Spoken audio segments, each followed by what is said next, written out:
Berbagai daerah di Indonesia itu memiliki cerita atau mitos unik masing-masing. Nah, salah satunya adalah Kabupaten Kediri di Jawa Timur. Konon Presiden Indonesia itu jika mendatangi kota Kediri itu tidak lama kemudian akan jatuh atau lengser. Seperti apa ulasannya? Ikuti video saya sampai selesai.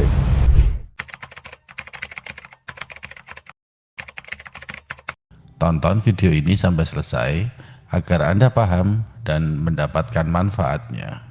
Sebelum kita mulai, tekan tombol like, subscribe, dan nyalakan loncengnya.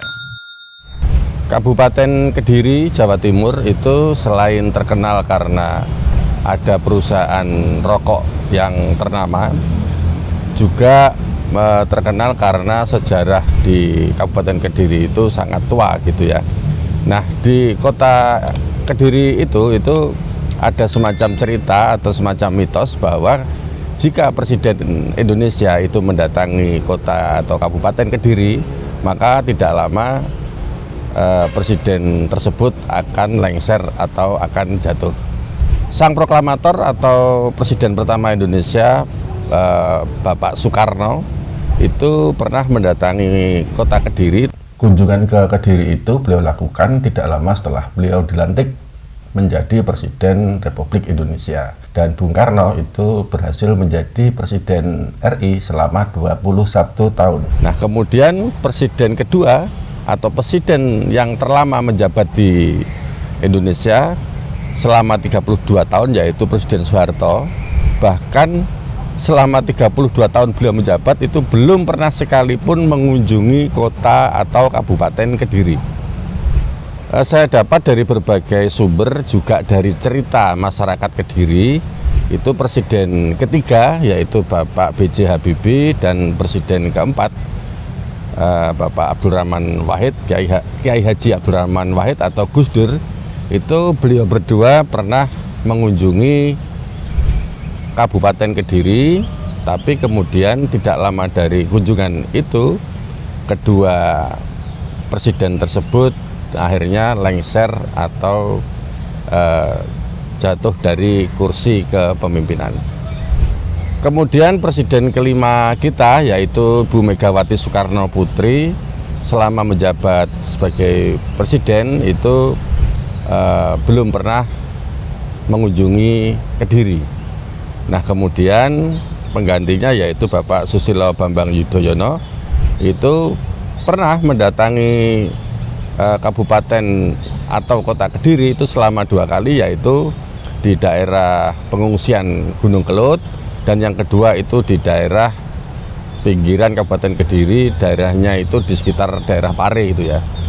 Dan beliau Bapak Susilo Bambang Yudhoyono itu bisa melanjutkan jabatan sebagai presiden itu selama 2 periode.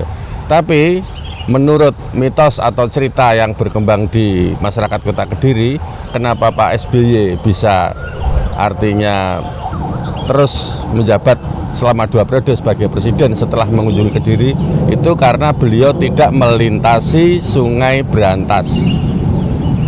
Konon menurut cerita masyarakat Kediri, jika presiden melintasi Sungai Brantas itu presiden tersebut pasti tidak lama kemudian akan lengser atau akan jatuh dari jabatannya.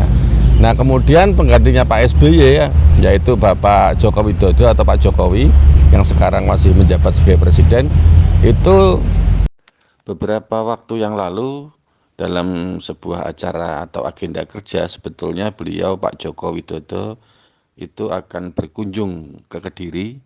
Tapi beliau diingatkan oleh Bapak Pramono Anung, yang kebetulan Pak Pramono Anung itu adalah asli dari kota Kediri. Diingatkan untuk Pak Jokowi tidak datang ke Kediri, karena dikhawatirkan nanti tidak lama dari itu Pak Jokowi akan lengser atau jatuh dari jabatannya. Maka Pak Jokowi membatalkan kunjungannya ke Kediri. Nah, menariknya nanti di 2024 itu Indonesia, kita semua itu akan menghadapi pemilu serentak, termasuk pemilihan presiden gitu ya.